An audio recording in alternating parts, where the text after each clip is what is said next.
Wait, since we are gonna be taking Priestess Yuki with us, would that mean that, um, uh,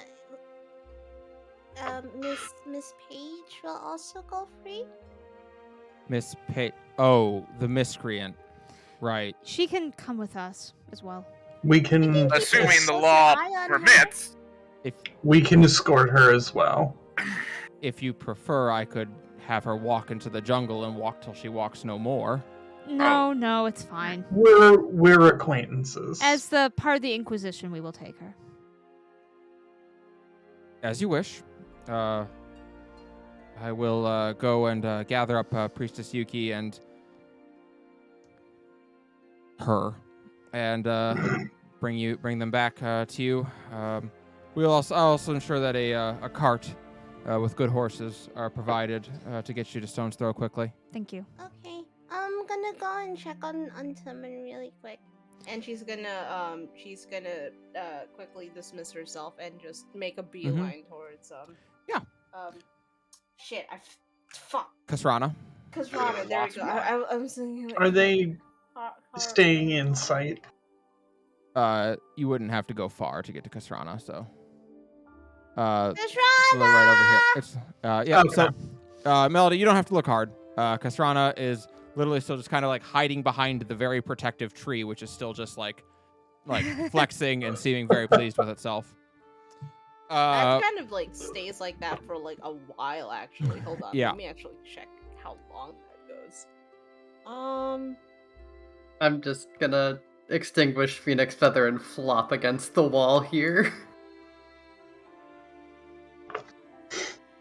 You can have only one item animated by this feature at a time. It doesn't have a.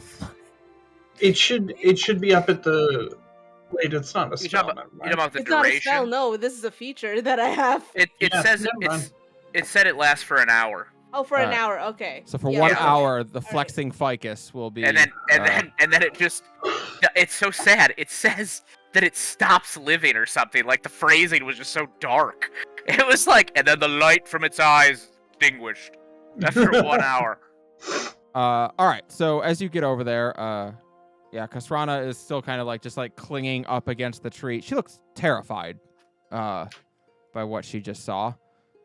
Are they gone? Mm-hmm. You're very brave. I'm very brave. You all stand against those things? Very much. It was a lot worse, where we saw them first. That Melody, the look on her face looks ashamed of herself. All right. Well, I suppose if you can stand up to those and be brave, so can I. I mean, it also takes bravery to recognize when you're not able to help. Well, not help, but like it's good to recognize your limits. You're wise beyond your years, Melody of the Ivory. I What's am. that? Anyway. I'm only 18 summers old. Only I 18 don't really summers. My goodness. I am 44 myself. Oh, you're about as old as one of my mama. I was actually on my way to see you at the inn. I got your message. Oh, okay. Poor guard. Oh, right. She reaches into her pack. So when you asked me the other night about Farhome, I don't really know. Well, I mean, I've never been to Farhome. I wasn't born on this continent. I was born on Mother's Jail, and I remembered that about 10 years ago, I was here and I met another Dragonborn of the Ivory nice man. And he told me that if I ever wish to be around more of my kind, that this could help me. And this is my home, so I don't really see any need of it. And she reaches in and pulls out a small cylindrical stone tablet. Oh, thank God. And you've seen these before, Melody. Your mothers both carry these fairly regularly in their packs. These are what typically the Dragonborn, especially of the Ivory, would use to inscribe songs on. There would be usually one side would have the tune and the other side would have the lyrics. This one appears to only have one side to it. It only has the tune. But she hands it to you. I think there might be more to it that's needed, but it might be at least a starting point for figuring out how to get home. You kept it. Oh, well, yeah. It was a gift from a very nice man, like I said. And for like what feels like a long while for her would have probably just been like within like a day or two, but for her it feels like it's been a long fucking while. Like a genuine smile just kind of like spreads across her face, and she reaches out and just like hugs Pastrana, and she goes, Thank you. No. I believe that the person who brings a tree to life to save me from dying, that's the person who gets thanked. So thank you, Melody. Oh, I was only doing what I could to help, and I learned that very recently. I learned that I can bring some stuff, to life if they aren't already alive. Well, then you are as a goddess walking this world already. I'm not like that. I can't give, gifts like Fluffles here, and she kind of like points to Fluffles on her on wherever he may be on her body right now. Well, she's never seen a moving tattoo before, so she's like, huh. But she shakes her head. Well, you gave me my life, which is more than Gesherin has ever given me, so I don't see the difference. I'm just doing what I can to help the world heal. And, well, there's a lot of bad stuff going on right now. She looks at the giant abomination on the ground. You don't say. But, that's kind of what makes what we do as performers and as, the Whispers, that's what makes what we do all the more important. The Whispers? Is that what they call you? The Whispers in Silence, yeah. The Whispers in Silence. Yeah. That was the last thing that Onri Dotsuki, gave us. He called us the Whispers. Very well, then. Well, I feel fortunate to have met you, Melody of the Ivory, and all of your friends as well, the Whispers. If you are ever back in Moon Bay, you are always more than welcome to come see me outside of business hours. Aw. Okay. Well, I wouldn't want to disturb you when you're working. It kind of looked like I caught you while you were in the process of getting dressed. As I noticed when you turned around, you didn't have like much covering you in the back. She just gives a long nod. Yes, that is that is what happened indeed. Still, it is has been very lovely to meet you, and I hope that our paths will cross again someday. I hope so too. I like to sing a song for you. I very much look forward to it. And for whoever your friend is with the meat on the stick as well. Whoa. She blinks for like a long moment before going, "Oh." And she winks and turns and walks back down the street. Not quite the way you like, not like comfortably walking away, definitely like looking around for shit that might be around, but she makes her way back. The rest of you, Wave. the rest of you are up 20 feet off or so. Yeah, I got something to tell the group once Yep, we're ready. go ahead. I'll pull out the sending stone, and I'll look at everyone.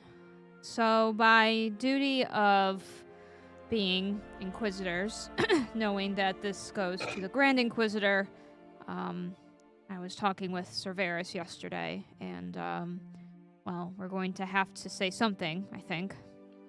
Yes. Yeah. It must be done. They must be informed. Indeed. It kind of grimaces a bit. Well, you're right. We really shouldn't delay this. It's already been a day. All right. Now I gotta write 25 words. Dear Grand Inquisitor. Shit is foobar. Kinda, yeah. We have been trying to reach you Yeah, about your car's extended warranty. about your carriage's extended Extended warranty. warranty. Sorry, and,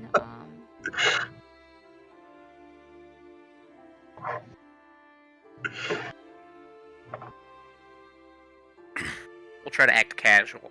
Yeah. Grand literally I'm Inquisitor. going, this is Rialto and Moonbase. Scala is back is literally the first few words. Yeah, this is going to be a real sad report. Yeah. No There's- biggie. I remember there's a moment in Final Fantasy VIII when you go back to Garden and you have to make your report to Norg on what happened about trying to assassinate the sorceress, and Oh, Squall yeah. just thinks in his head, this is going to be a sad report. Yeah. But it's okay, because then Norg turns out to be crazy. Yeah, so you just kill him. He's- What's the name of the priest? Mm-hmm. What's the Suki. name of the Aranor. Aranor, thank you. What? Oh, that guy. High Priest Aranor, yeah. Together, dude. This message finds you well. she's cutting to the chase. Yeah, that's how 1, 2, Melisandre's 3, message 4, works. 5, 6, 7, 8, 9, 10, 11, 12, 13, 14, 15, 16, 17, 18.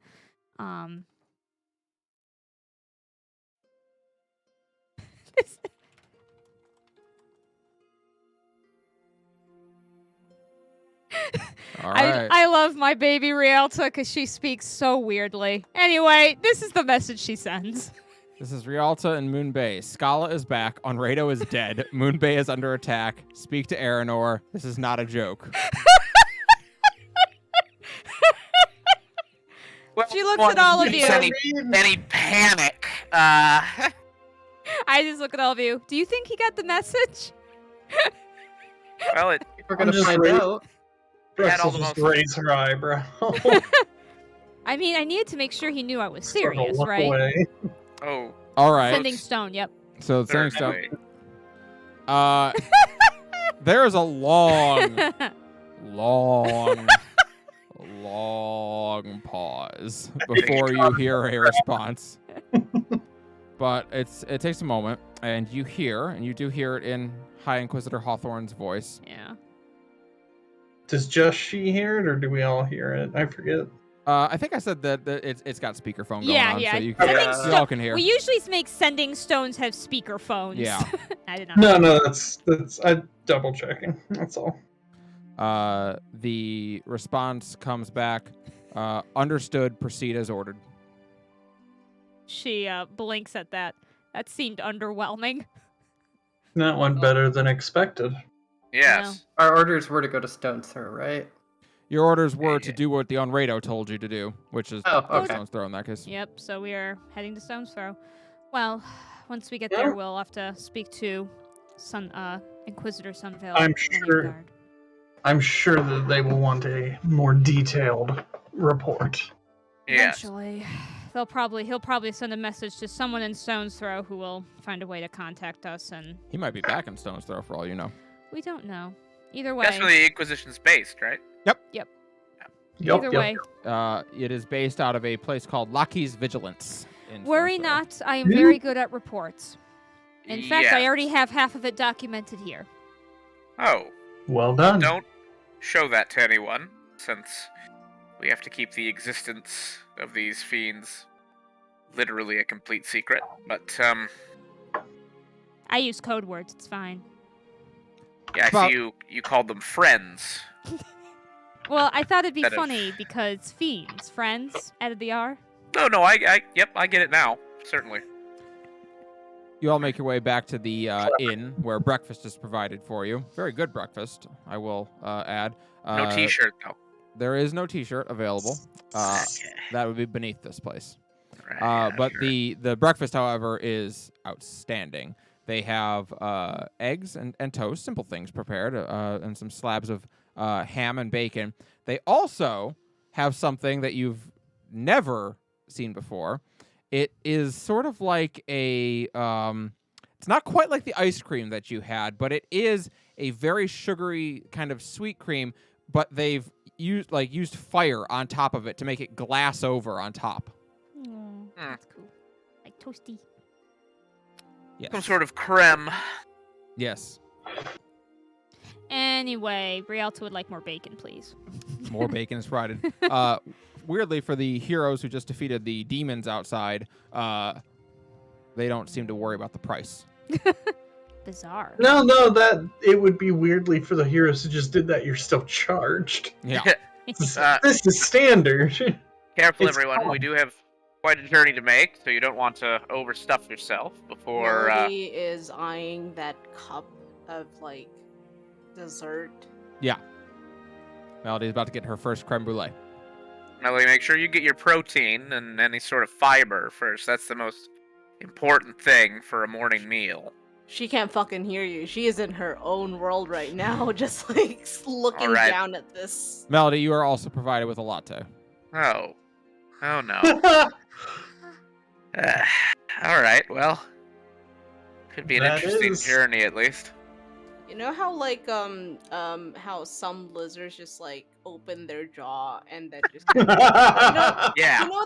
you know that comical like, hey, I'ma fucking eat something, and like the mouth just goes into like a 180. Yeah, they literally shovel it. Yeah, that's what's happening with Melody right now. Except it's with cups of lattes, and she has had maybe 5 in the past 3 minutes. Did you know? Oh, that's I will- that's I will- Varys' I will, problem. I will show how Melody is it? doing the noms. Um. Oh. Oh, someone ate that poor woman's face. That is how she's nomming. Michaela and Mira seem very Ow. pleased with as they watch you eat, and they bow their heads low when you're done. Well, we do hope you've enjoyed your stay at the Twilight's Rest while you've been in Moon Bay. Of Exquisite. course. Please Much stay more safe. pleasant than the rest of our visit. Well, we do aim to please. What do you call these?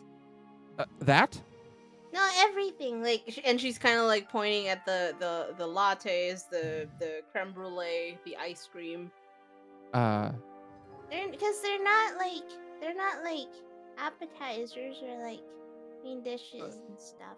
No, Certainly they're are not. typically desserts, is what we would call them. Dessert. Desserts. Usually, it is a sweet meal that is had after your main meal. Yes, Uh, after. However, some people do Treat. enjoy a sweet treat in the morning as well. Why wouldn't you have this all the time? It's so sweet. Well, if you eat too much of it, it can give you a bit of a tummy ache, so be careful. Ooh. That's Yep. so good. I haven't been feeling it. Yes. Well, Mm. we'll hope it stays that way because we have quite the journey to make. I hope you had some fiber to balance that out, maybe. What's Oh that? boy.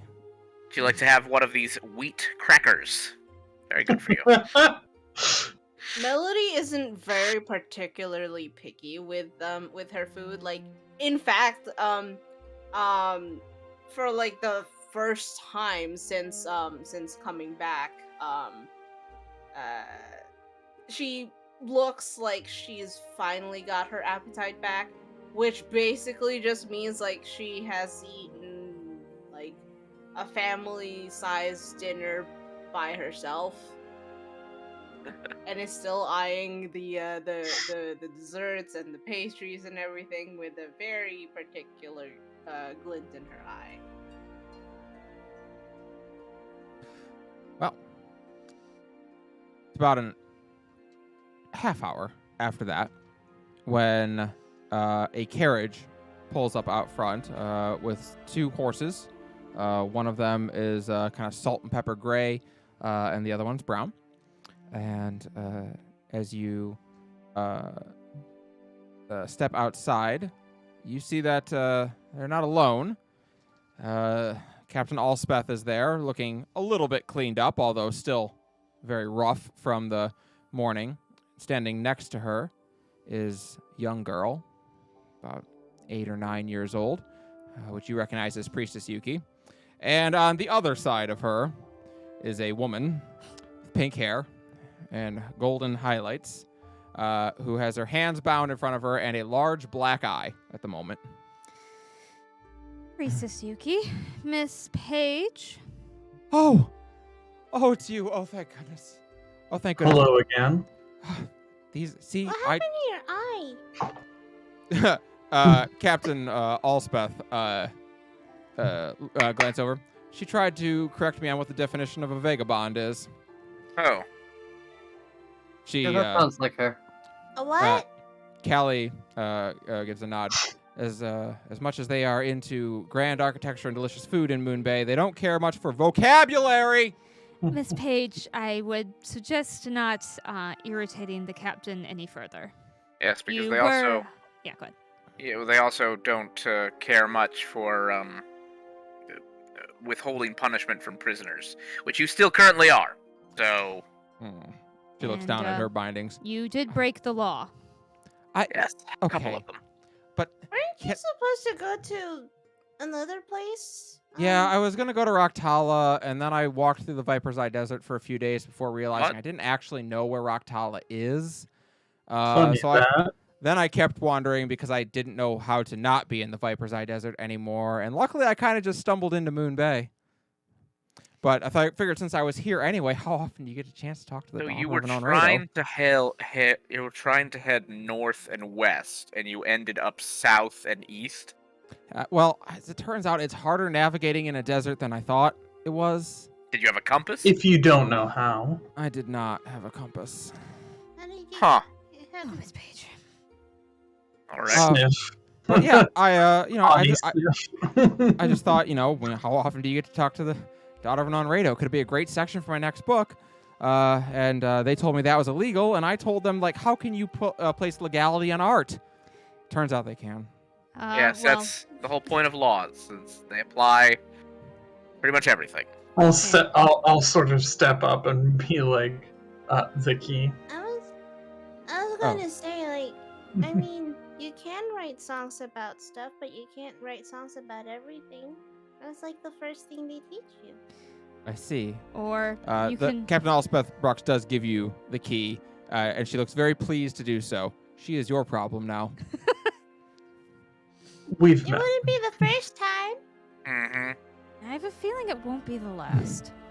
Oh, don't say Somehow. So where are you all going? But it's okay. Stone's throw. She's funny. Interesting. What's That's right. what's in Stone's Throw that you're looking for? Perhaps I could be of help.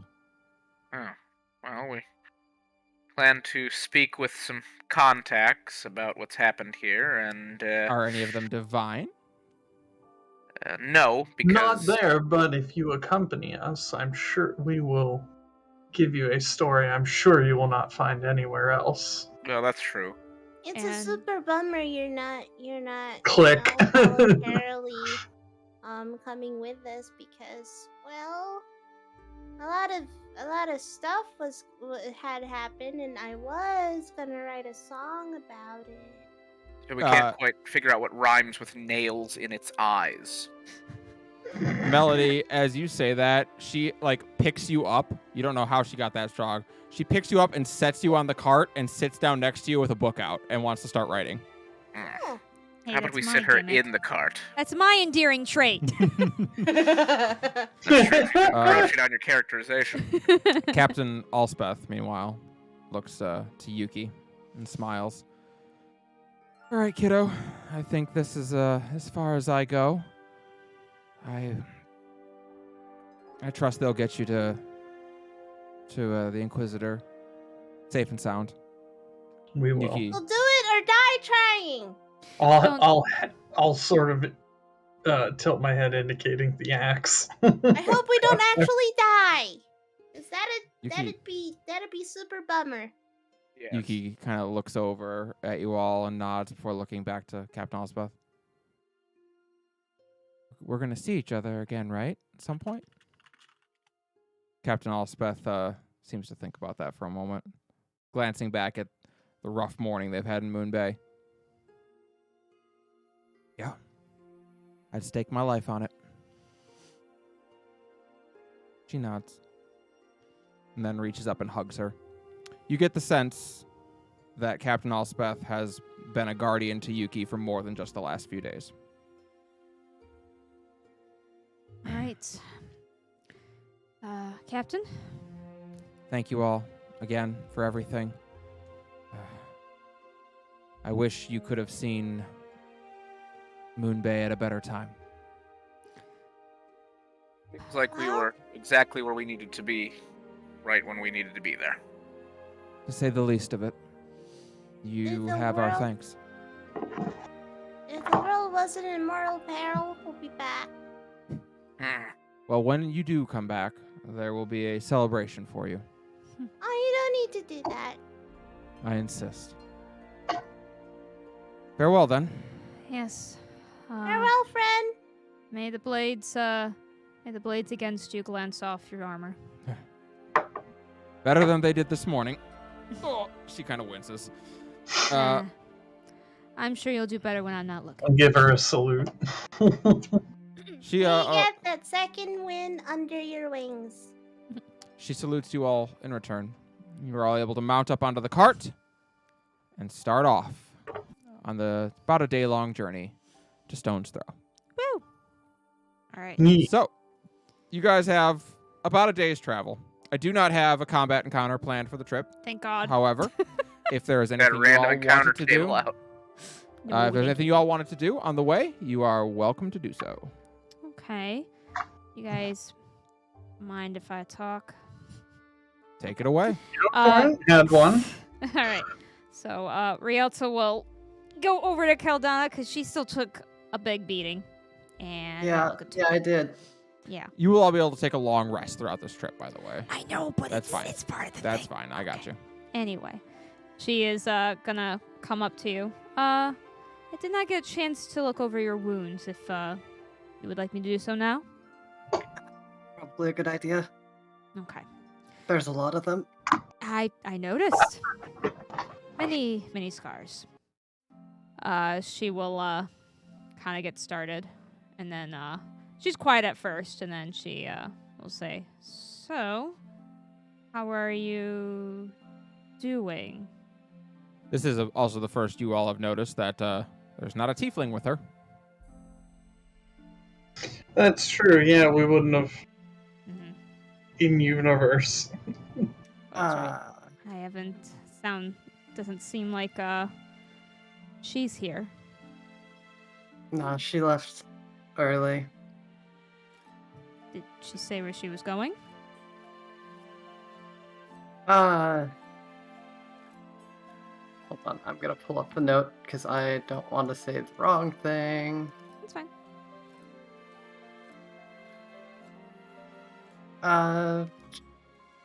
Just to try to be a better person. She says Nice. she'll come back eventually. Ah, a self-discovery journey then. Yeah. Well, something about trying not to be a monster anymore. Hmm. I see. How are you feeling about that? Caldana kind of glances away a little bit.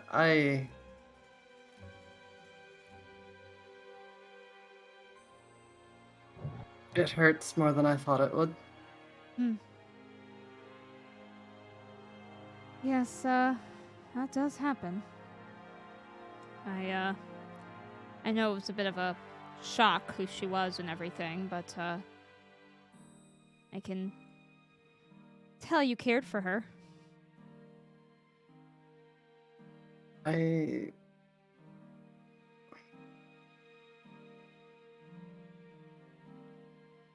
think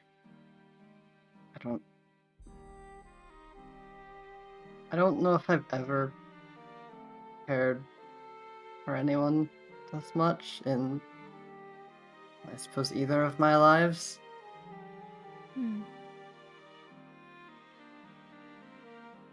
What do you mean?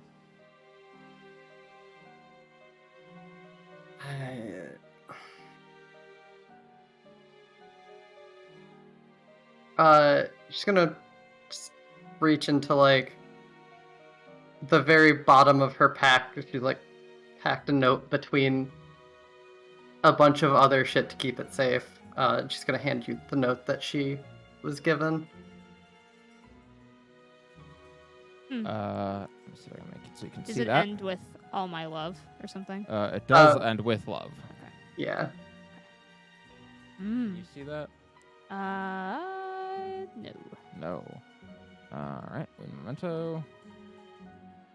Guess I have to actually put it. You know what? Okay. How about now? Yep.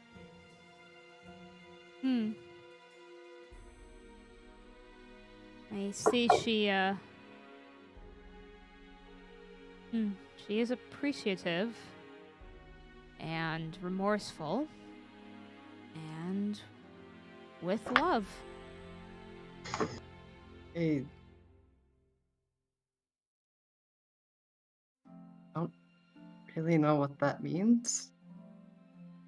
What love means in this context? I mean, sure, I've seen couples, and I don't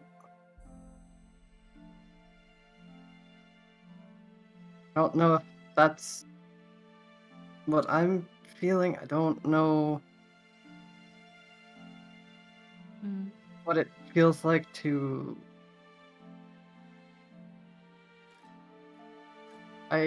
When I breathed fire on that demon, I got another memory back. Memory of what? How I learned to do that, apparently. Oh. Was in a room where felt familiar. Felt like I'd been there a lot. And there was Tiefling standing over me, generally beating the shit out of me, calling me weak, pathetic, and eventually I just felt so much hate that I assume for the first time breathed fire and turned him to ashes. Well, that is certainly hate. But I guess I don't think I experienced love before at all. I see. She gets a thoughtful look as she kind of seems to glance to the side, as if kind of looking at something that's not you can't see. When it comes to the love that you're describing, I like to describe it as losing my breath.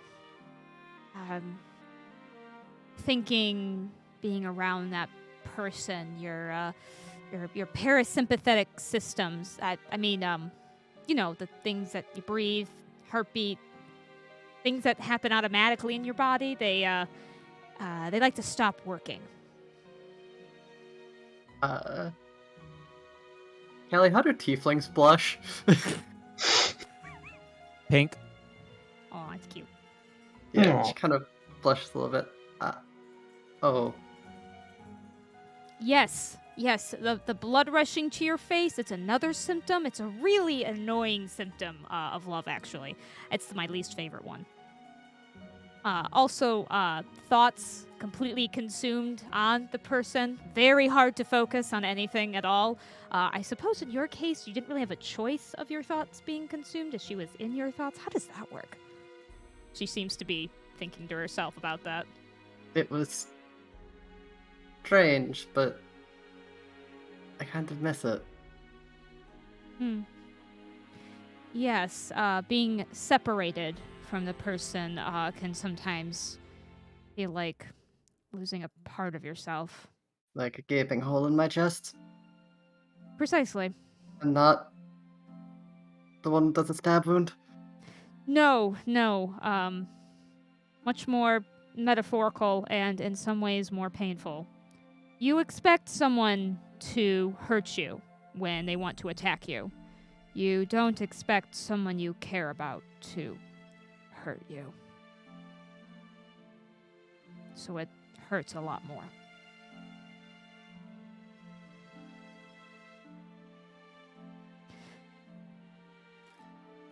It's, well, I think it is the most terrible, wonderful feeling in the world. That does kind of seem to sum it up. Well, the good news is, it seems like, she probably feels a little something. If this note is anything to go off of. She kind of blushes brighter and, well,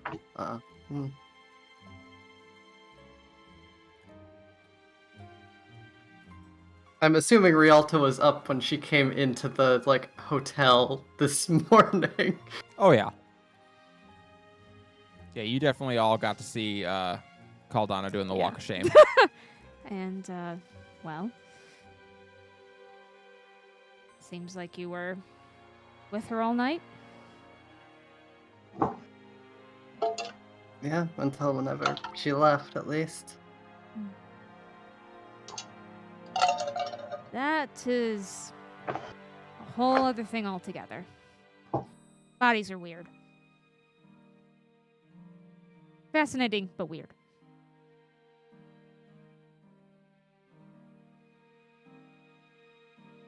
That's one way to put it.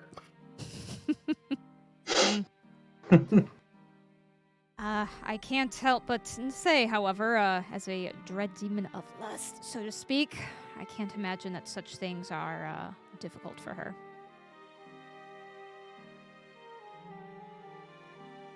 Well, apparently when she was still, it was, boring by that point, but I guess, now that she's mortal, I'm sorry, you don't want to hear this. She smirks. Ah, you have opened her eyes. A whole new experience. I don't know which one of us did more of. Kind of Okay then. rubs her temples. Right. Well, I just be careful.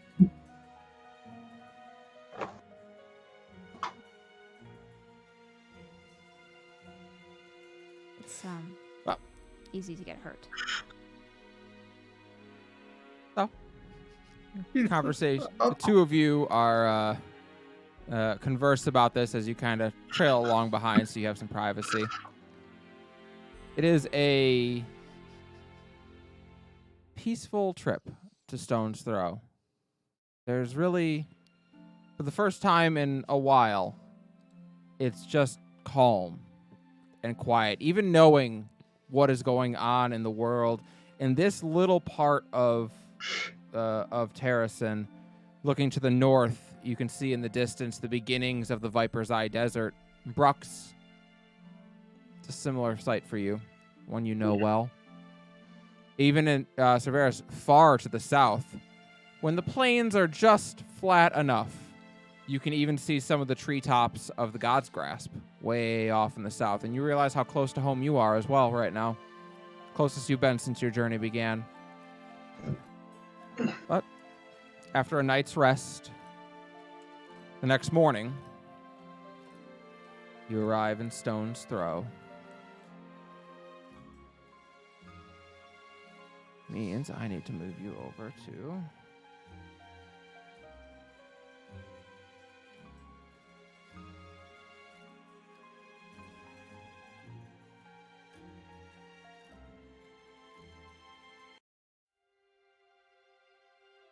All right.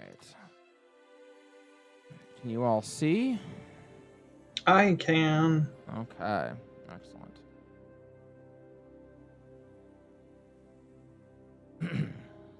The great and grand capital of Terrasen. Stone's Throw sits on the northeast bank of the Sundered Blue. By far, it is the largest city on the continent, and it is many times the size of Moon Bay or Minas Grove.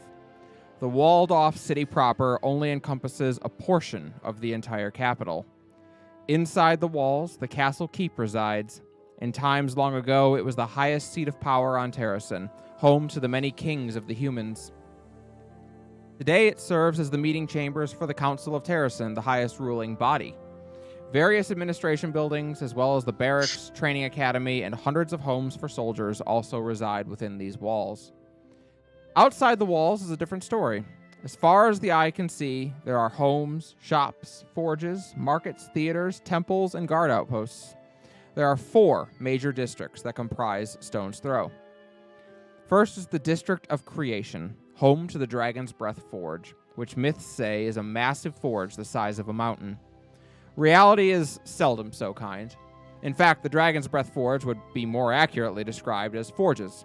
Hundreds of them, perhaps 1,000, all in neatly packed rows and lines. It is said the true power of Stone's Throw resides in the District of Creation, and it is not only home to Hell's Hold, the largest tiefling enclave on Terrasen, but also is rumored to be the home of the Severed Hand. Second is the District of Learning, home to the College of Arcanum, the only of its kind on Terrasen and the height of magical learning for the humans. It is also the only district which resides within the walls themselves. As the foremost authorities in the arcane, there is nowhere in the world of Cyrene more well regarded for magic than the College of Stone's Throw.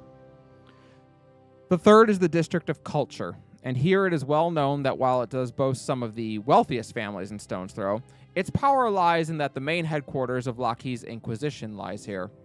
It is also home to many theaters and temples, boasts a College of the Arts, and in addition, the Crossed Spear, a massive coliseum, also resides here.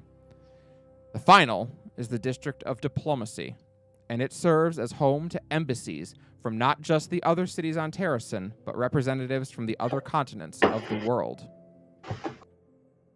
You all arrive.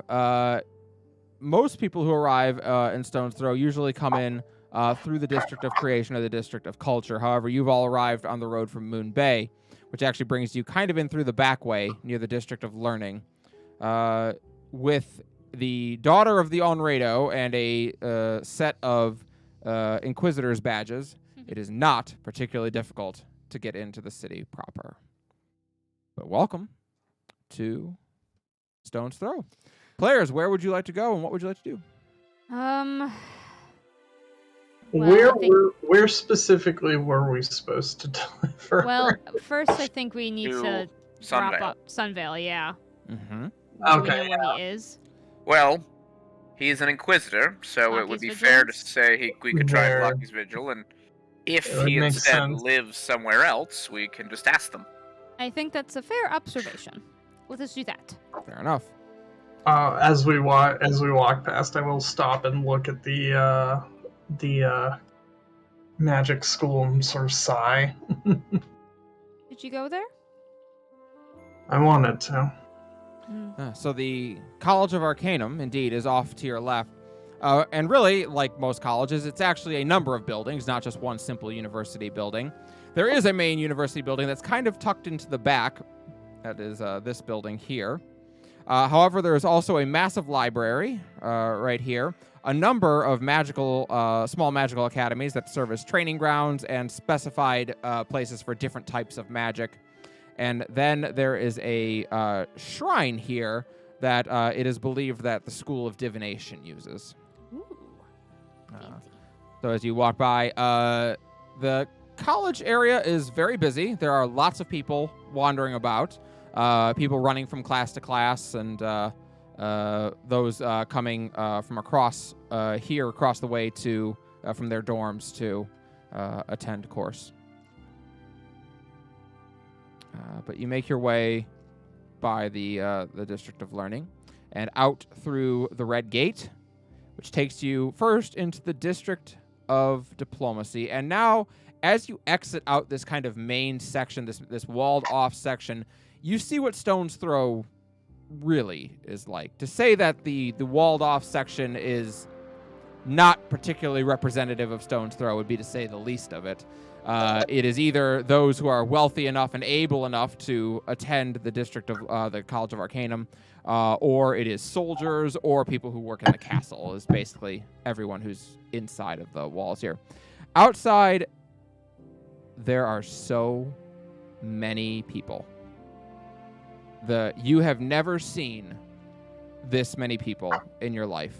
And they are moving about all around. Everyone seems to know where they're going. In the District of Diplomacy, there are ships constantly entering into the harbor. And you see that the harbor actually has 2 long dug canals that extend all the way almost up to the castle walls. They're wide enough for a ship to turn around in, so ships actually dock at each of these. And each of these buildings that you see here looks to be an embassy of some kind on one side, and on the other side they look like markets or shipyards, rather, places to drop off supplies. To your left, as you walk out, you can see the bridge here leading into the District of Culture, and a bridge here leading up into the District of Creation. It is also, as you walk out, that for the first time you notice there is some unrest in here. One thing you see is actually a picture on the wall right near the gatehouse. Right near the bridge to the District of Culture, I should say. It is a picture of the symbol of Lockheed's Inquisition, and it has been struck through. Someone has let their displeasure with Lockheed's Inquisition be known. Oh dear. In addition, just the general vibe is everything feels very on edge here. Tense. It's tense. Even the guards seem jittery, as if they're, normally guards are usually fairly relaxed at their ground. They are watching everything like a hawk right now. Everything seems very intense here. Rialta, do you know about any political unrest in? Only the human counselors.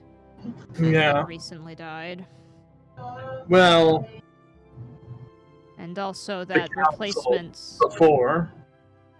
Yeah, and I'm not sure if they have chosen replacements yet, but that was meant to be somewhat difficult as non-human races, for the first time, take the majority.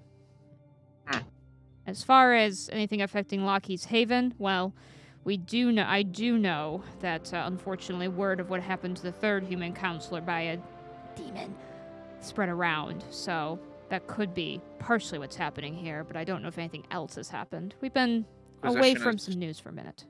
And if the Inquisition is doing what it needs to, I could see people getting upset. Fair. Mm. I think Melody wanted to do something. Yep. Is that right? What's up, Melody? You're muted again.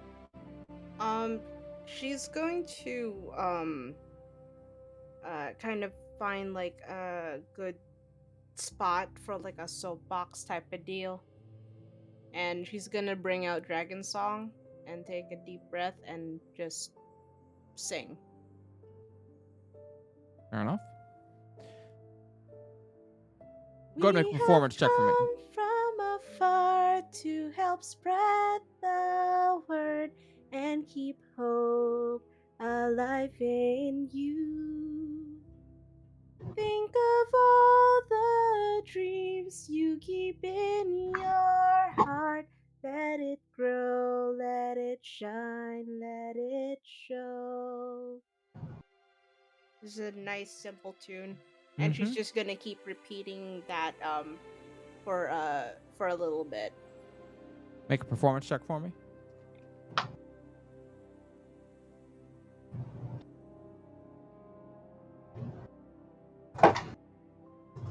Bloop. 19. 19. Those who are nearby and aren't in a hurry, they'll stop and they listen, and they do seem to appreciate the music. But you also get the sense that as soon as they have to leave and move on, they're kind of just re-immersed into this negative energy in the air, and it is difficult for them. But for the moments that they listen to you, they do seem more at peace. As you make your way into the District of Culture, this place is a little bit different than the other place. This is definitely a ritzier part of town. And in the midst of the District of Culture, there stands two very large buildings amongst the other ones. One is the Cross Spears Coliseum, and it is by far the largest building in the city. The next largest in the district is indeed Lockheed's Vigilance, home to Lockheed's Inquisition. And that is right down meow. So it isn't too hard to just ask a guard, which building is Lockheed's Vigilance, and he sees your badges and is like, Oh. okay. And he'll point it out to you. And so you make your way down. The building itself is very reminiscent of the order it houses. At one time, this was no doubt one of the grandest buildings in the city, but centuries of being underfunded have taken its toll. Much of it isn't as cared for as it should be, though it is still structurally sound and more than capable of doing the work it was designed for. As you enter, on the right, you see a large courtyard where inquisitors are training with blade, shield, and bow. Some are also practicing their magic and combat applications. And on your left, there is a receptionist desk with a blonde-haired human man that looks exhausted. There is a small placard on the desk that reads, Caleb Moonrine, receptionist. Boy. And he glances up. Yes, welcome to...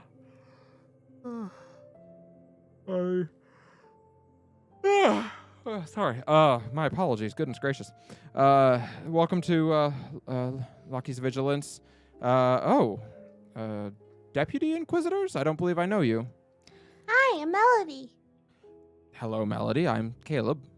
Rialta, this is Cerberus, Brux, and Caldana, and we also have Priestess Yuki with us. He glances over the desk and looks at this young girl who's just kind of like peeking her head up, and he's like, "Oh, Yes.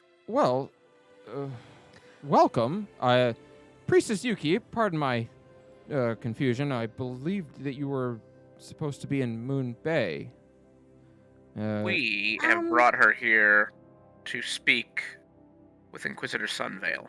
We actually need to have a very long talk with a few people about that. But yes, Inquisitor Sunvale being prime importance. I see. see. Well, you're deputies of the Inquisition, and given her presence here, I assume it is sensible enough. Excuse me just a moment. I will see if he's available. He stands up and makes his way. You see him walk down the hallway a little bit to the left and knock on a door before peeking his head in and then stepping inside. About 2 minutes before he comes out and motions you all down towards the door. Over. As you get there, he offers a small smile to Yuki. Yuki, my dear, he has asked if you wouldn't mind waiting out here for just a couple moments while he speaks with, his deputies. And Yuki kind of blinks. I should very much like to see him. And you will. He just wished to speak with the deputies first. She looks a little hurt, like an 8-year-old would. But she nods and goes and sits on a bench. You get the feeling this is probably not the first time she's been disappointed in her brother. And he nods to the rest of you. Step in, if you would. We'll come for you soon, Yuki, okay? She nods and just kind of looks down. Business is dealt with. He'll have more time to be able to visit with you. She offers a smile at that. On the placard of the door, it does say High Inquisitor Hawthorne on it. But as you step in, while the building itself may be somewhat in disrepair, the High Inquisitor seems to have gone to great lengths to keep his office in order. All along the walls are bookshelves with leather-bound tomes that seem neatly curated. In the center of the room is a large globe that shows the entire world, and it must be old, too, because Mitra Glorianda is still present on it. On the far wall above the fireplace, there are 12 placards, each holding a glowing sword. That is, except for 2 of them, which are absent at the moment. And sitting behind the large God's Grasp desk is Inquisitor Martine Sunvale. Give me a moment, please. One moment, please. One moment, please. Please wait. Please wait while we transfer your call. Oh my god, go away. Oh man, he changed. Still looking like a snack. I'm just kidding. What happened to him? So, you all standing. He is sitting behind his desk, and he looks up. Indeed, Inquisitor Sunvale looks a little bit different than the last time you saw him.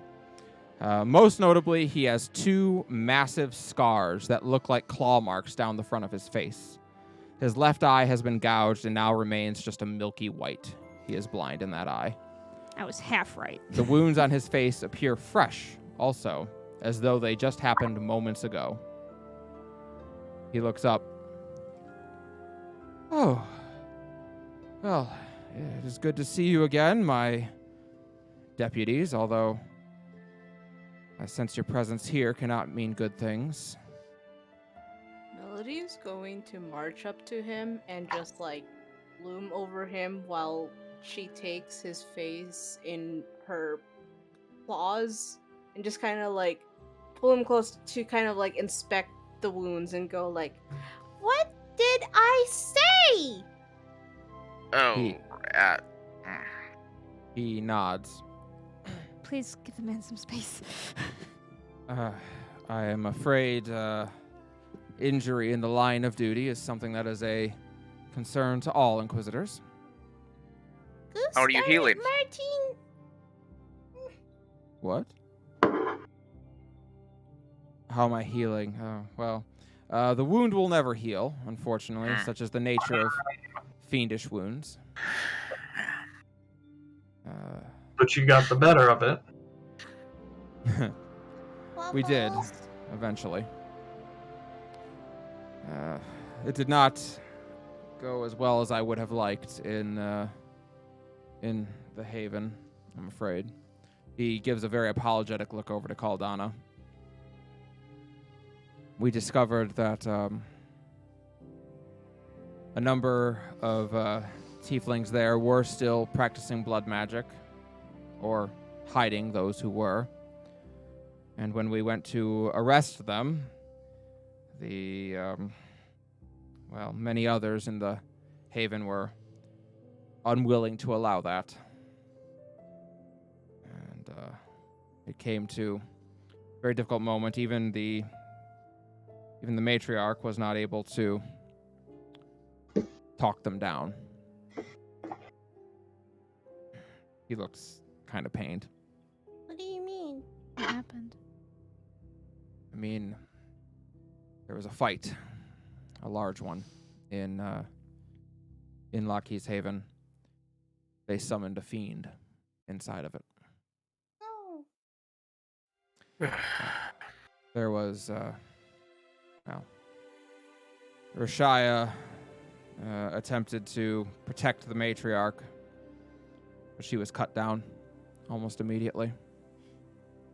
And she was nearly cut down herself, but some stupid elf pushed her out of the way and took the hit instead. And, 15 dead. 12 tieflings plus the matriarch and 2 of my men. Were those responsible put down? They were among the dead.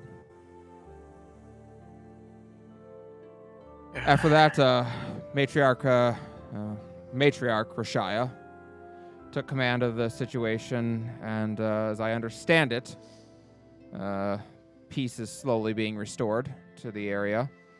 I had to be evacuated out to be treated. Of course. And Inquisitor Hawthorne went in my place to oversee the transition of matriarchs to ensure nothing else happened. My understanding is that the mayor of the city has opened discussions with Rashaya about integrating Lockheed's Haven into the rest of the city. Interesting. Aldana looks completely floored, just all of this. It is, well, in no small words, the greatest failure of my career.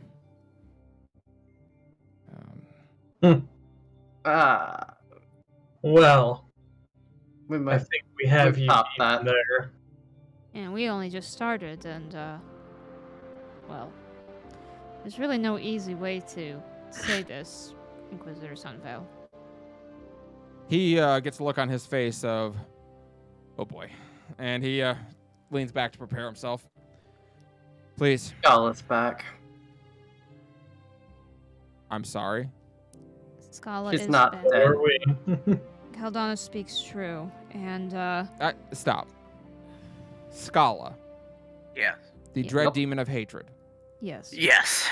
As best as we can tell. You heard this? Saw The it. Honorado confirmed it, and we saw it. Of course she did. And She also sacrificed herself. she dropped the ocean on Scala. He looks up wide-eyed at that. I'm sorry you had to find out this way, Inquisitor Sunvale. And that's why Yuki's with you. She Yes. sent her love, of course, before She would. And yes, that is why the priestess is here. And well, we of course won't involve ourselves with family matters, but whatever we can assist you with to bring some element of relief from your daily duties so that you can make time to mourn, if possible. We are yours.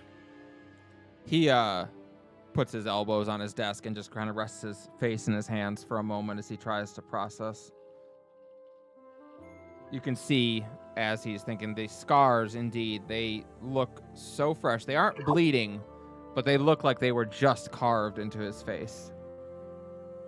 They are not a pretty sight. Waffles, is there something we can do for him? The teddy bear looks out and shakes its head. Okay. So, Scala, or someone claiming to be them and doing a good impression, apparently, Yes. is back. Yes. It certainly isn't unheard of. Timaeus has returned many times, although Scala... Scala's remains were not completely destroyed. No, they were not. How do you know that? Because we went with High Priest Alinor to the temple. And Penumbra. There was worry.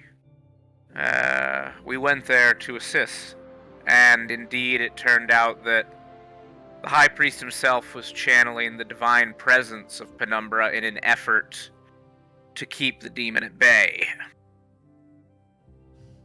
The Onrado took the sacrifice that otherwise potentially the High Priest or the divinity may have had to, in order to prevent more tragedy.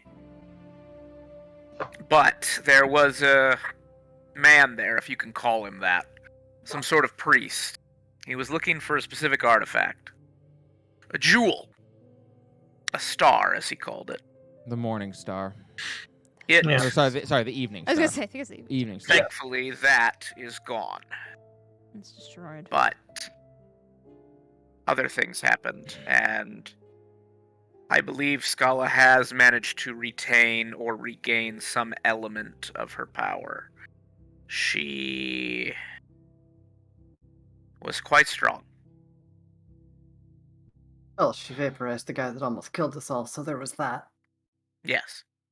Bodes ill. Not to add more stress, but I just want to know that well, the sending stone you had given us, we realized quickly was now connected to the Grand Inquisitor. Oh, yes, he must have taken it from me. He is He's made already somewhat aware. aware. He has been, yes. Well, great. I'm glad I don't have to tell him. He seemed remarkably unconcerned. Well- That would be him. Cerberus is just looking at Keldana and Rialta and at Keldana and at Rialta and then back and sort of twiddling his thumbs. Like he's really trying not to say something. All right. So, our worst fears then are realized. My mother has theorized that this might happen. She always did. We have attempted to do what we could to prevent such things, but to limited success. It is Agreed. theorized by the Inquisition that when Scala died, her power was separated into 5 pieces. It seems like you've already figured a bit of that out. Mm-hmm. Indeed, her body was unable to be destroyed completely, or so I am told. Unable to be? We did attempt, or it was attempted to be. That is concerning. We know about some of the pieces, as well as their last known locations. Indeed. I think There I y- can safely say now, Rialta, your brother was sent to Savior's Cradle to retrieve one of those pieces and bring it back here. I see. He has not checked in some time. I see. That said, he doesn't report to me. He may have checked in with the High Inquisitor. The sword, and the remains of it anyway, Sanguine Moon, was kept in Roktala. Yeah. It was stolen a few months ago. What? Yeah, Brux, that's a big fucking deal to you. You are aware that there is a ancient sword kept in the Council of Matriarchs Hall that no one is allowed to fucking touch. Yeah. It was stolen about 3 or 4 months ago now. There was similar attacks in Mitra Centauran, although I don't know what they would have stolen there. This... I don't understand. Why was my brother sent to retrieve that if there was no idea of this happening with Scala yet? My mother has theorized that she is going to return. That she would try to. At her behest, the Inquisitor sent some of our men up to Savior's Cradle to retrieve the various objects and bring them here for safekeeping. Hmm. Our people in Roktala were rebuffed, and when we sent a spy up to find out, well, they reported that it had already been stolen. The diadem I've not heard back on yet. The gem, we were intending to leave there, as we figured it was safe with an Onrado in the area. It's safe now, certainly. It has been And saved in handled. pieces. And that as well. It is said that the gem contained her magic. The magic that was channeled through it was considerably powerful. If that even takes away a portion of her might, then we're well that she doesn't have it. Though she gained something, nonetheless. Kelly, correct me if I'm wrong, I think she said she got her spark, didn't she? She did. She said she got her... you saw her take Yeah. in the demonic spark of Lestitia. Yeah, I mean, I saw the demonic energy. I didn't know if I knew it was a spark. She claimed that she regained her spark, despite the gem's destruction. He winces. The spark... Understand we are operating in the world of theory now. But the spark, it was said, was what allowed her to grow stronger through hatred. That would then coincide with the attack we fended off 2 days ago before we left. Fiends were in the city of Moon Bay. We slew those that were there. Not only that, but, and this is just my theory, we have no hard proof, I believe that she was acting to inflict fear before that, though I know that's not necessarily her domain. The primary fountain of Moon Bay was corrupted to be blood, beyond simple sorcery to fix. And, well, we investigated some. Again, he really does a poor job of hiding as he kind of looks at Keldana and then Rialta and then back. Alternative possibilities, and they proved to not be it. My working theory is that this was another sign of the Dread Demon. And the Fiends at the end, almost certainly, 2 days past. We did what we could and instructed the leadership of the city that we had access to, including the captain there, that the association with demons was not an option for what the populace would be told. We kept with the, he seems to struggle with the word for a minute. The lies. The lies. To maintain what was necessary. However, if what you're saying is true, theoretically, then I don't know if it inspired hate, but it certainly stirred up chaos, confusion, and fear, and those are the tinder for which the flame of hate quickly burns. Yeah. To Scala, fear inevitably leads to hatred anyway. It serves her purpose just as well. Well Kelly, done. Oh, sorry, yes? is there a role... The big thing that I figured out outside of game, is there a role that I should be making? Try to... So we're talking about very relevant topics to it. Yeah, you could make a intelligence check. What is my intelligence? While you're doing that, he nods. Well done. All things considered. Destroying that gem was Where the probably the hell did best that thing you go? could have done. It will at least prevent her from regaining her full strength for a time. She will eventually, but hopefully not for, well, quite some time. And our path is at least made clear. There are, if she has her spark in her body and, oh, it's just her spark in her body and the gem's gone, there are only 2 items remaining, the diadem and her sword. They must be located. The diadem we don't know about, and the sword apparently has already disappeared. Though what that means and how, we don't Were know. there any leads? I might have a lead for you on both as it so happens. Hmm. I know precious little about the diadem, but the College of Arcanum will have some information on it. Perhaps it was said to be her source of knowledge. Perhaps if you go there, the dean, he goes and grabs a Dean who?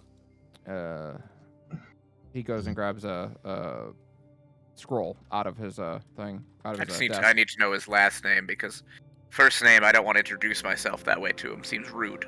Isn't it Indeed. kind of pretentious to call yourself the Dean? Yes, Sorry. you'd think he would just go by his first name, His name which is is Dean, clearly. His Dean title Dean. is Dean. He's the dean of the college. Dean And College. and Got he it. is What? Deans are titles in college. It is like a leadership position. he gives you a Like a very f- grateful look, Rialto. Like a My Thane. Somewhat. My mother is a dean of sorts. Oh, like a Baron? Think of that over education. Like a Baron? Of Uh, education, yes, of this college. I see. Understood. It's What is Baron Dean's last name? so Rendra. Dean Liana Rendra is the head of the College of Arcanum. Ah. Who's on first? Hermes! She may be able to give you some I information. don't know. I see. She may be able to give you some information as far as the diadem is. The sword, I'm afraid I will have to send you to far less pleasant waters. I will go with you. We will go this minute. Very well. We must speak with Gentleman Jesse Silver. If something like that has been stolen, she will know. Ooh. Sort of look over at everybody. Well, Allie, I how was suppose you should know that one of her wives had asked us to bring her the Evening Star. A bit of a moot point as it was destroyed, but And we never would have. No, but it course. does speak to why we need to speak with her about Sanguine Moon. She was after the Evening Star. Perhaps she was also after Sanguine Moon. indeed, That's True. alarming. very. Yes. Extraordinarily. Now come, we must go. Wait, Callie does has that an mean- 18. 18. Yeah, I could say you could start, like, it's all in the world of theory, but your theory, you could reasonably pose it. Right before we go to leave, Caldana has just been like staring at her hand since the spark was mentioned. I don't think she needed the spark to feed on hate. Hmm. Oh. When she fell, she cursed tieflings to look like her. And we have been hated for 300 years.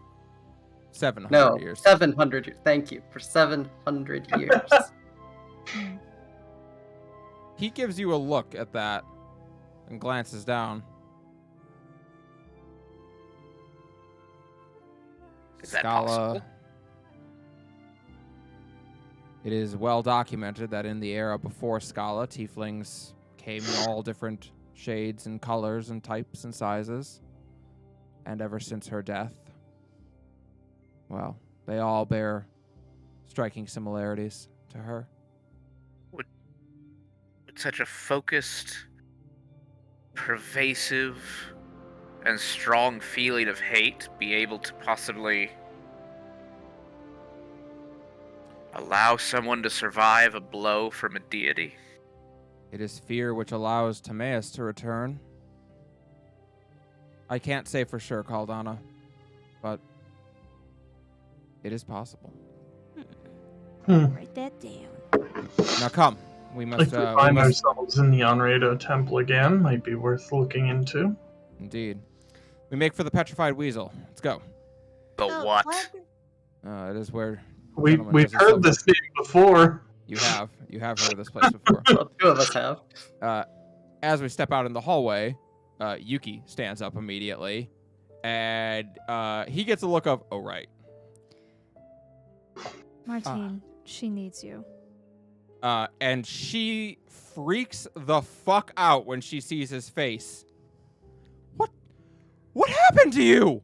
Oh my. Oh gosh.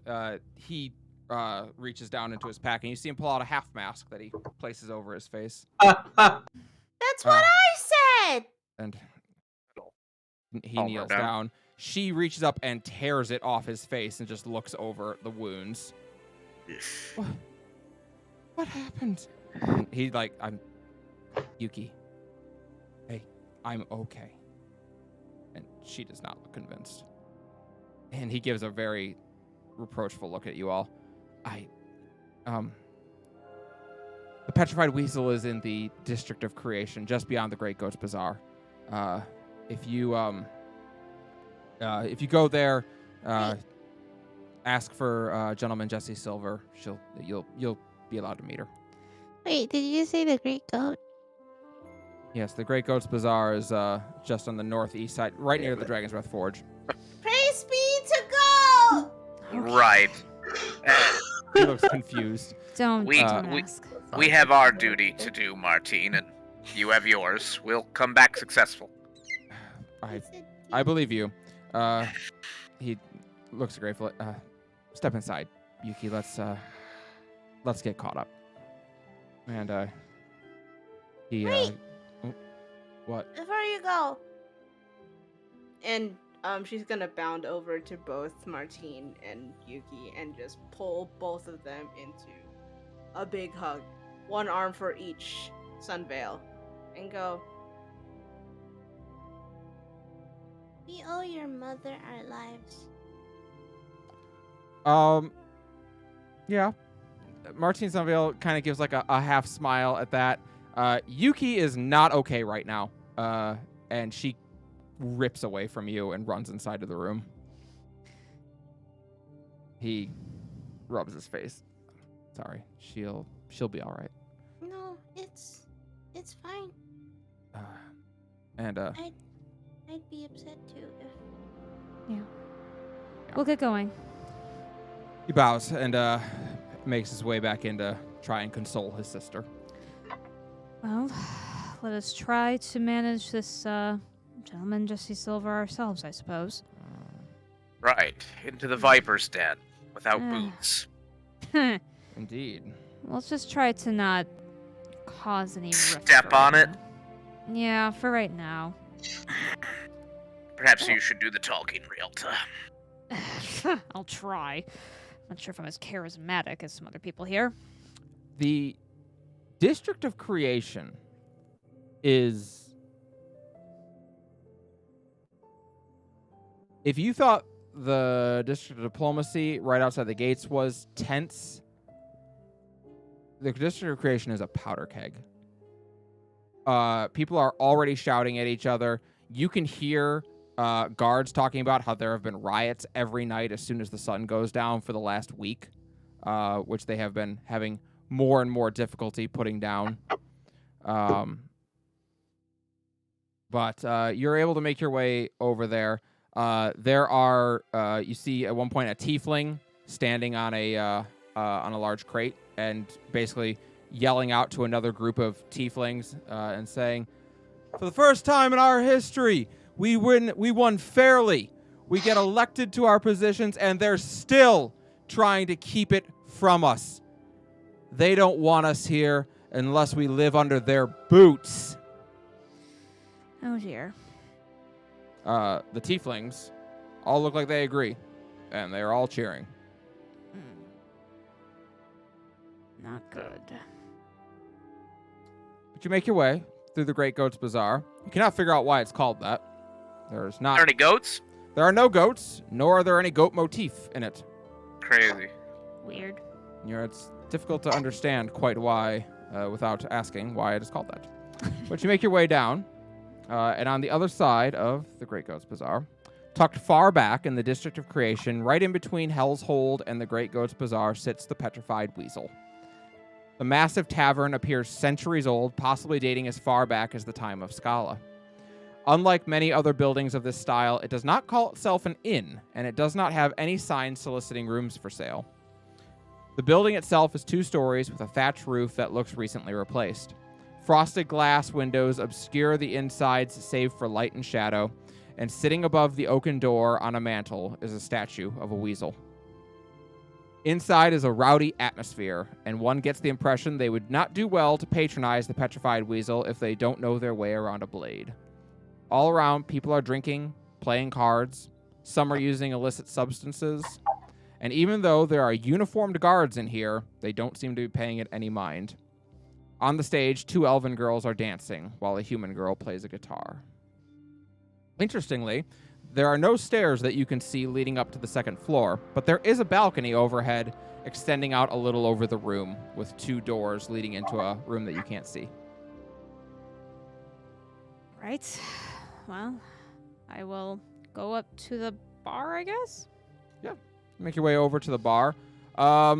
It's not the most pleasant or clean bar that you've ever been near. There's file a complaint to Gentleman Jesse Silver. There's a human man standing behind the bar, and he kind of grunts at you. You can tell he nods, though. What do you want? I'm positioned right up behind Rialta. Yeah, Well, same. He's a little kinder to Rialta in that case. He is not very kind to you, Caldana. He gives you a really nasty look. I'll just return it. Good sir. It is of great importance that we speak to Gentleman Jesse Silver as soon as possible. Stop. She was going to show her Inquisition badge.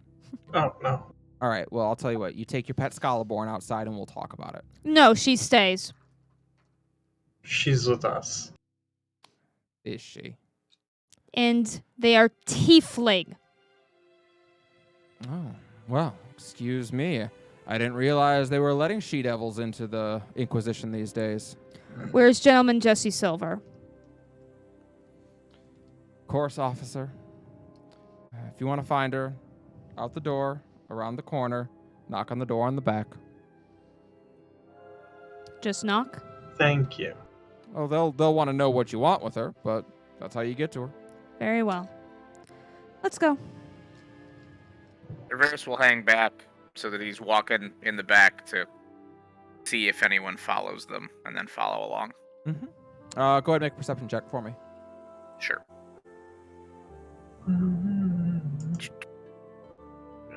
I always put it on the other one.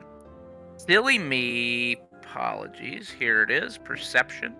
I also got mad. I got a 9. No one's following you. You're good. All right, we're What about my fine, passive guys. perception of like, what is Like, it? no, it's fine. Let's go for it. We're good. Passive perception is No, 17. we're good. I yell out, we're good. That's our fault. No, I don't yell. Oh my god. But yep. So you head around. You go around back, and indeed there is a door on the back. As you knock on it, it slides open. What do you want? We need to speak to Gentleman Jesse Silver. It is incredibly important, and I'll show my Inquisition badge. Gonna need more than that. What's it about? The Sanguine Blade. Okay, fair enough. Long pause is heard before the slides shut again. You hear what sounds like footsteps going upstairs on the other side. It's about 2 minutes later. As well, it's going down. Cerberus bends down. Rialta goes, I am very surprised that worked. She'll give you a thumbs up, like, honestly, I'm impressed. A moment later, the door opens. Behind it are 2 Uruk. They are both. Why is my music cutting in and out? Yes, no, it's yeah, same. I it's, think we're getting an internet problems because Oh, it's not same now. thing's happening to me. Yeah, it's stuttering. So, 2 Uruk are standing behind the door as it opens.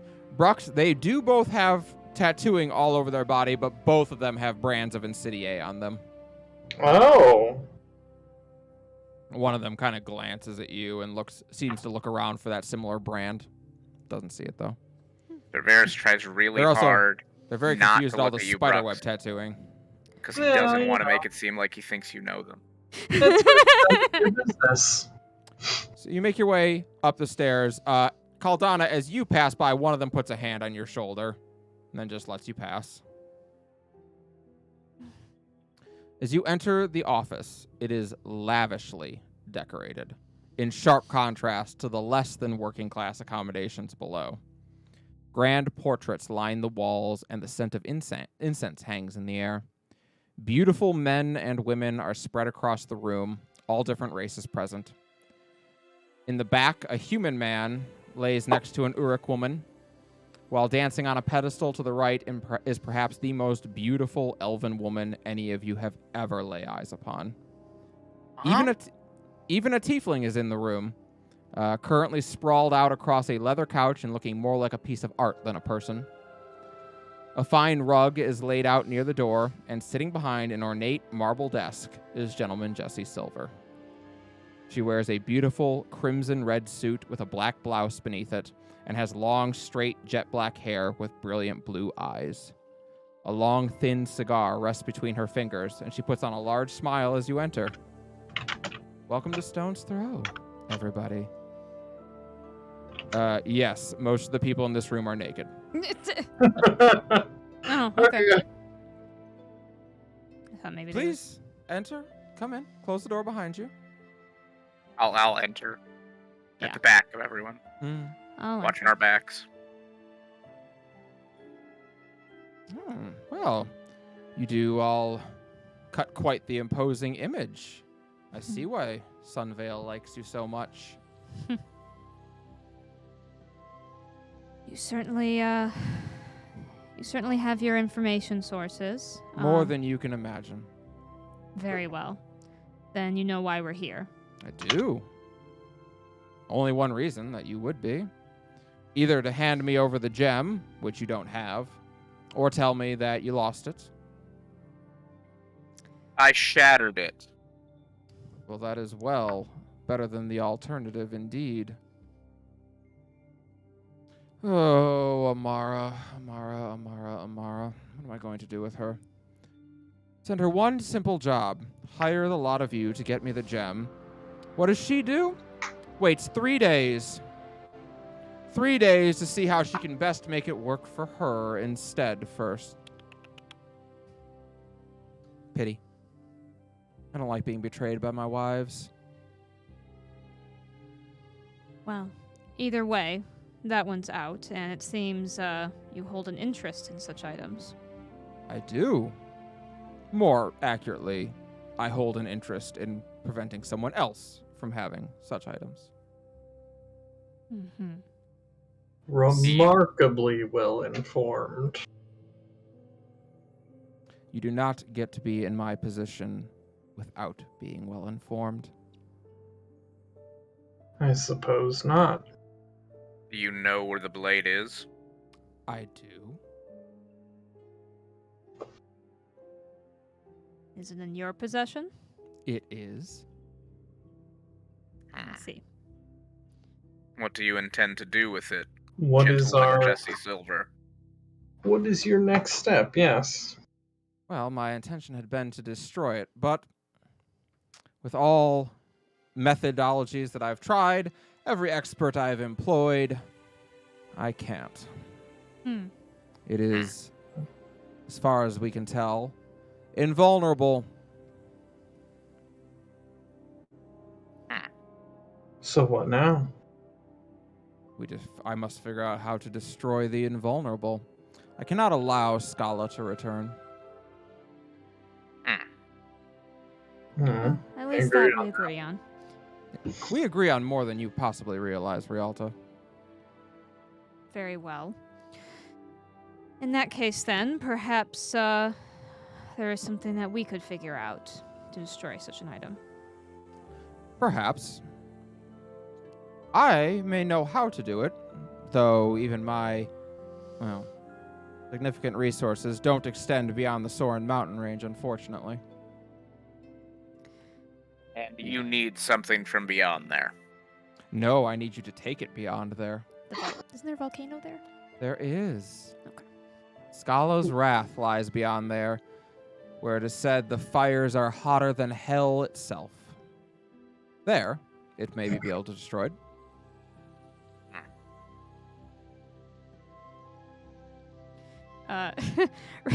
Rialta suddenly remembers something, winces a bit, and wonders if this is actually a good idea, considering a vision she has had.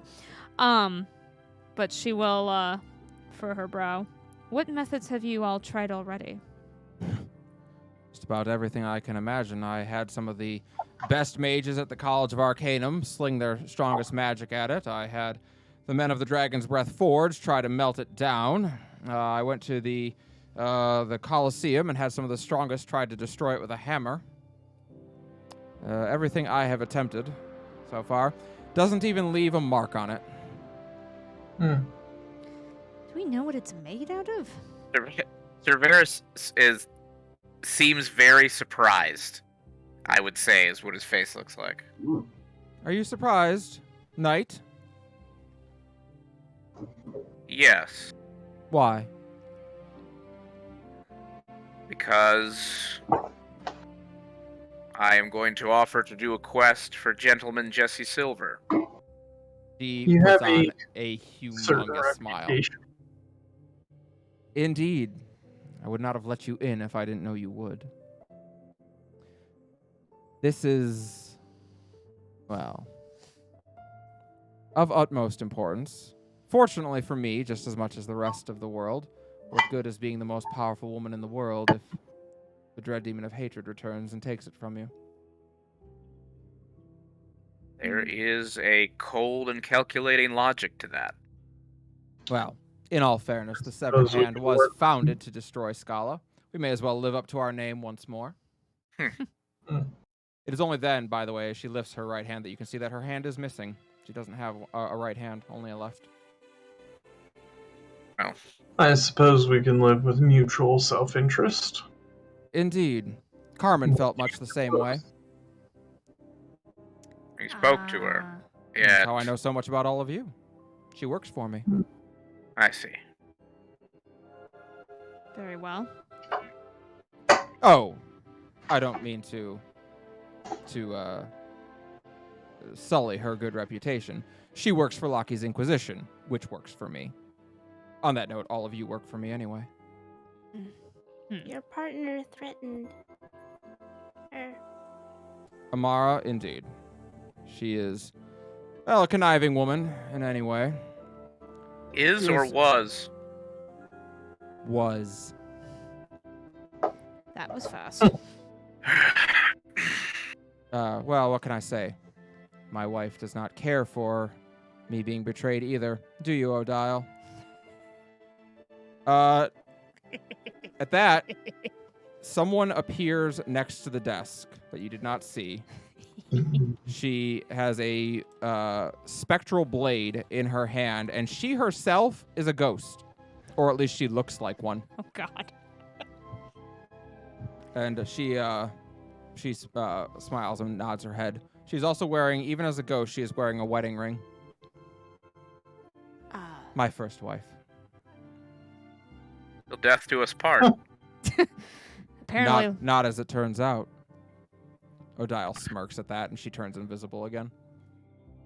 The considerable bonds of your matrimony notwithstanding, where will we get the Sanguine Blade? And, well, after that, I suppose we will plan our trip. It will take me some time to retrieve it from my stores. However, well, I'm going to give you some time to figure out what you need to figure out in the city here. Maybe you can see the sights. Things are getting very interesting here. There was a riot just last night, burned my roof. With all due Brooks has respect, folded her arms, brow furrowed. You know, So the Inquisition works for you? He smiles. Brooks, one way or another, everyone works for me. Yes, the Inquisition more directly than most, No, I wish Sunvale was here. I could ask him. How many people have died to demon attacks before recently? In the last 700 years? What? 20? 18? So the Grand Inquisitor. He works for me. Well, Hmm. he is the High Inquisitor, or the Grand Inquisitor of the of Loki's Inquisition, which is entirely funded by me at this point. You don't think the city itself is still bankrolling a service that helps one person every 30 years, do you? But I found their work important, so. If that's the case, then why is your bartender racist? My dear, you are in stone's throw. Half this place is racist. But they work for you. They do. And you allow this? Knowing what you know about what this will cause? I do. Why? If I am going to attempt to change the mind of every single person who works for me, well, I would have no time to do anything. Who are you setting an example for? These people here, can they not spread such word for you? They can do as they wish. They are all my wives, but, well, she glances back at the human man. Well, most of them, anyway. They may do as they wish, as always. I am also the single greatest employer of tieflings in the entire city. Then perhaps that should be more of a focus for goodwill. I do not pretend to understand what you do, and I do not pretend to know that I am going to give you any sort of orders. That being said, the influence you are boasting of, well, there is much good you could do to prevent this hatred from spreading. Perhaps. Perhaps not. Manipulating the minds of people is subtle work indeed. Take my campaign for councilwoman. Yes, I am running to be counselor. Have you seen how I'm doing in the polls? I'm getting slaughtered. No one wants Gentleman Jesse Silver running the council, and so it's better for me to lose and understand that whatever. Maybe I can be beaten. Maybe I'm not all powerful and all influential. And then they ignore it as I just buy out the other counselors anyway. And it gives an excellent scapegoat for those rivals you wish to hold seats. Doesn't I it, though? would wager a guess that those who speak out most vehemently against Jesse Silver on the street corner are visiting this very room, perhaps the night after. I do not prefer killing people when it can be avoided. I am a much bigger fan of making friends of my enemies. Much better business and much better money in it. Take the Dragon's Breath Forge. It's a great example. The owner, Dwarven man, very stubborn. I've never been able to even get him to consider selling the forge to me. However, I do own all the shipping in and out of this city, so he has to work with me. We have a mutually beneficial relationship. Otherwise, he would be sitting on a mountain of swords higher than the city itself. For all your power, for all your influence, for how far you can reach, you are a sad woman, and I pity you. She gives you a smile at that. Melody of the Ivory. Indeed. My influence has the limits of any mortal, I'm afraid. Can only do so much. Can only take me so far. But compared to what most deal with in this city, I would certainly rather sit here than out there.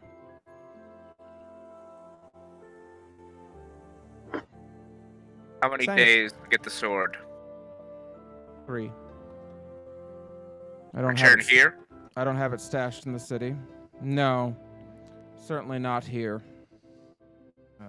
Here may not exist in 3 days' time. As I said, I lost my roof just last night. I can only imagine what the riot will look like tonight. I doubt you have to imagine, but please tell us where we will go. Oh. In 3 days' time, meet on the north end of the city, outside the walls. I'll have someone go there to make the drop. And in the meantime, we are doing our absolute best to keep the city from tearing itself apart. The disciples of Lao have proven themselves to be a thorn in even my side. They control most of the city guard at this point, who have become only too willing to look away when the rabble starts. Gotten so bad, I've been forced to use my influence with the Inquisition to help Captain Lyra put the riots down. Not a position I particularly care for.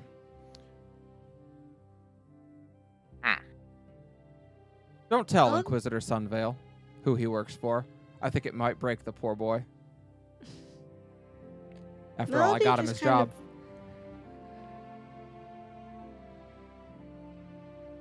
Melody just kind of crosses her arms and frowns, keeping a very, very conscious stare at probably one of the few people that are clothed in this room. I don't move until I know Carmen is safe. Ms. Rayla? Very well. She reaches into her desk. As she opens the drawer, you can see there are a lot of sending stones in there. Takes one out and sets it down. And talks into it. Carmen, love. I've got your friends here. They wish to know how you're doing. Perhaps a status update. Takes a moment before you hear Carmen's voice come back through. Things are finally becoming normal in Mina's Grove.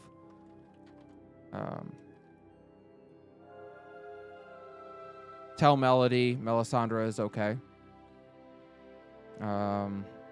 Tell Caldana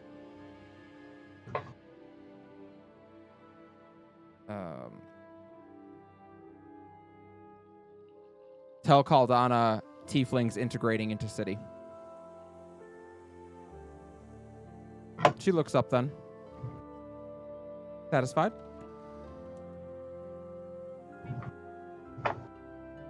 No. No. Very well.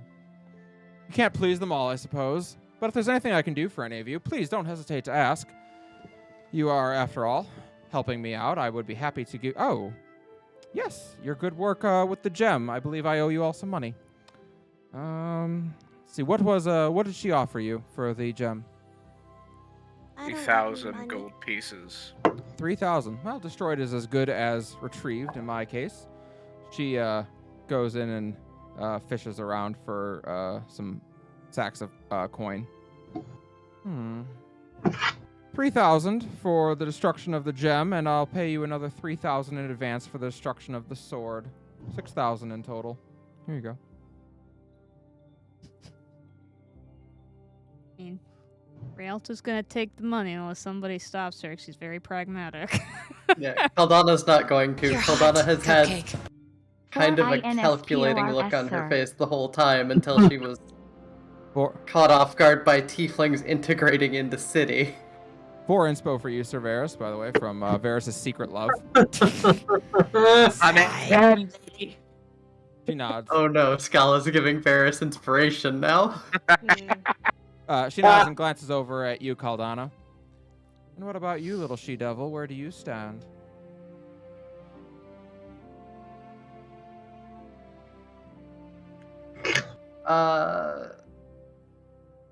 Give me a sec. You I got need to think of what- 6,000, right? Mm-hmm. Okay. I need to think of what Caldana's actually gonna say. Very well. Uh, She looks to Rialta then. Well, I'll let you think. She glances over at Rialta. What is your part in all this, I do wonder? Carmen didn't have as much information on you. Neither did the logs in the Inquisition. Which is strange, because I know Sunvale was spending time with you. Did he, I wonder, omit you from a report? That is so unlike him. A kindness, then. And Indeed. Why is the question. well, if he did so much effort to do that, then perhaps you'll have to dig a little deeper. Perhaps I will. She's actually rather surprised about this. She thought that would be very easy to find some information out, but Indeed. but So. she just kind of shrugs. Very well. Is there any other information I might be able to provide for you that you think would be useful or helpful? The knot tiara. The diadem. Diadem. Diadem. Not tiara. It was to be retrieved by the Inquisition. I would assume you know about the assignment. And they have not returned. I Do you know anything? authorized it. I instructed Hawthorne to send someone to go retrieve the diadem. The idiot sent someone he couldn't trust Why do you say that? because he went and got it and hasn't brought it back. You know that this Inquisitor has it but isn't returning? My sources there have told me quite plainly that it was taken, but it's not here. Interesting. She glances at you, Rialta, for a long moment. What do you think about that? It sounds like we'll need to make a trip. Indeed, it does. You understand my hesitancy to perhaps give the same family 2 of these items. She kind of gives her a look. Why were you not straight with me before? It seems you know everything you need to. I know who you are, I know your name, and I know his name, but I don't know why you're here. That's what I wish to know. What has brought you down off the mountain? Your kind are not known for leaving it. No. I am here to figure out why he has come down. Her lips curl up into a big smile. Ah. I understand how frustrating siblings can be. Well, Caldana. Matriarch Caldana, sorry. Allow me to show the proper respect. Where do you stand on this? I like having a world to live in. I'm not terribly picky on methods. Well, on that we can agree. And Brooks, I understand you'll have something of a family reunion while you're here. How exciting for you. Straighten a bit. Oh, you don't know. You know a lot about us. I'd heard.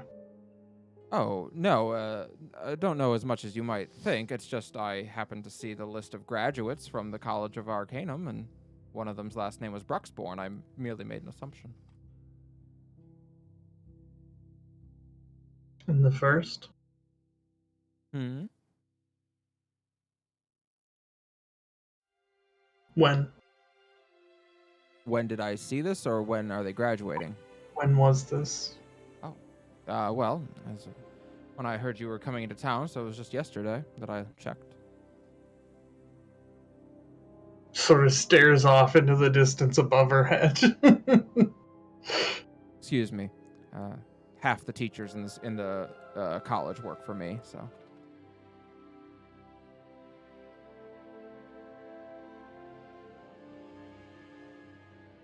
Well, good news is graduation ceremonies are tomorrow, if you wish to see them. That will I certainly do. be quite the reunion. She I'm kind of grimaces at that. Well then, it has been lovely to meet all of you. I think we will work well together. Spend the gold however you wish. If you wish to make yourselves useful tonight, Captain Raven Lyra can be found up in the barracks in the castle itself. I'm certain she will need help containing what is to happen tonight. You may have the run of the Inquisition as well. Thank you. Oh, no, that would unfortunately necessitate me telling Sunvale who he works for, and he will probably quit if I do that. It's so inconvenient when there are men and women of morals in your organization. I know, principals are such a trial. She leans back, seeing genuinely annoyed by it.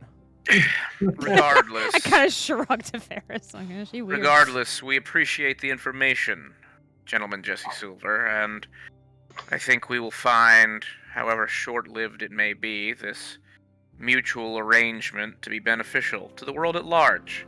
And it would seem, at least in your own viewpoint, that when the world benefits, so does the gentleman.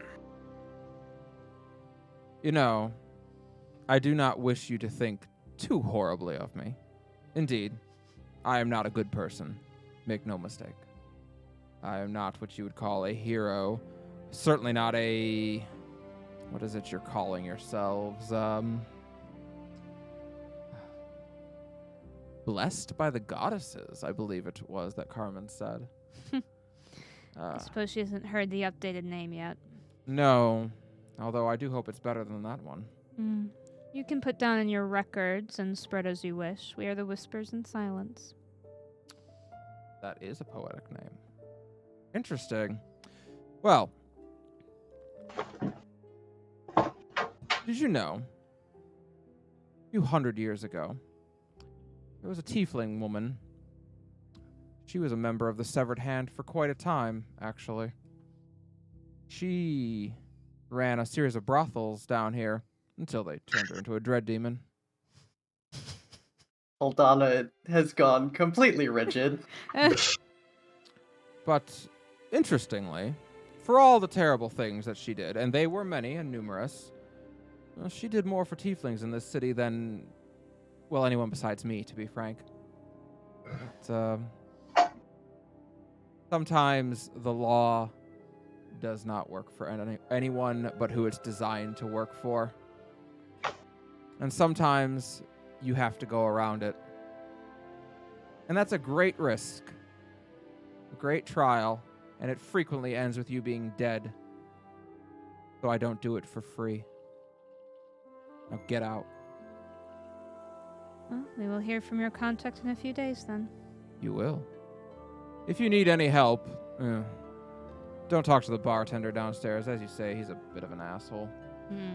Let's see. If you need any help, simply return to the door downstairs. Have Melody come. She can be your liaison to me. I would like to talk to her more. Kind of wincing at that as I'm glancing around the room. You may send the she-devil too if you wish. Either or. You know her name. I do. And you're saying you're helping tieflings. How is that helping?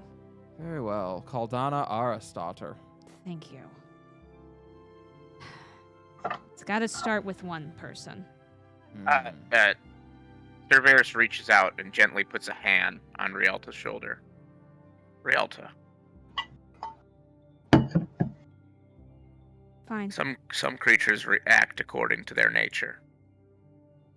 All do, as a matter of fact. You have a kind soul. Do not waste it on someone without one.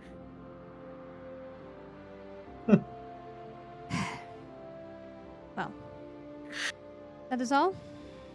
Yes, thank you, Gentleman Jesse Silver. Thank you. It is always good to find a like-minded individual in a city such as this. Unlikely allies are proof that this world is not beyond saving. It is. And it is always good to know that there are people like me. Exactly as they appear. Both inside and out. I'll take my leave of you. As will I. He kind of chuckles at that. Exactly as you appear, is it?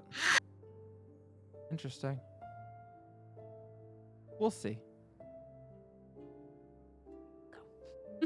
And that is where we Go will after wrap that. up tonight as you depart from Gentleman Jesse Silver.